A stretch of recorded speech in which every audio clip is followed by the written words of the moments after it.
ఓం శ్రీ పరమాత్మనే నమః. వసుదేవసుతం దేవం కంసచానూరమర్దనం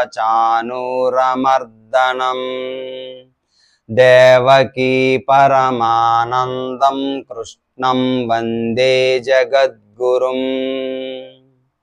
వసుదేవసుతం దేవం కంసచానూరమర్దనం దేవకీ పరమానందం కృష్ణం వందే జగద్గురుం. వసుదేవసుతం దేవం కంసచానూరమర్దనం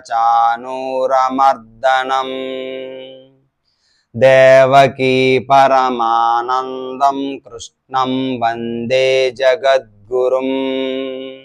మనం ఇప్పటి వరకు 10 అధ్యాయాలు పూర్తి చేసుకున్నాము. ఈరోజు 11వ అధ్యాయం విశ్వరూప సందర్శన యోగం నుంచి మొదటి శ్లోకం, ఆ శ్లోకం యొక్క అర్థం తెలుసుకుందాం. ఓం శ్రీ పరమాత్మనే నమః. అథ ఏకాదశోऽధ్యాయః విశ్వరూప సందర్శన యోగః. అర్జున ఉవాచ మదనుగ్రహాయ పరమం గుహ్యమధ్యాత్మ సంజ్ఞితం యత్వయోక్తం వచస్తేన మోహోయం విగతో మమ. ఈ శ్లోకంలో అర్జునుడు శ్రీకృష్ణ భగవానుణ్ణి ఏమడుగుతున్నాడో తెలుసుకుందాం.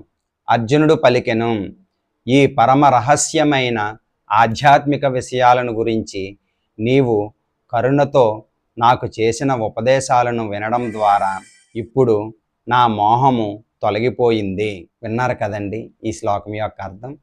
రేపు మరొక శ్లోకంతో మళ్ళీ కలుసుకుందాం. హరే కృష్ణ.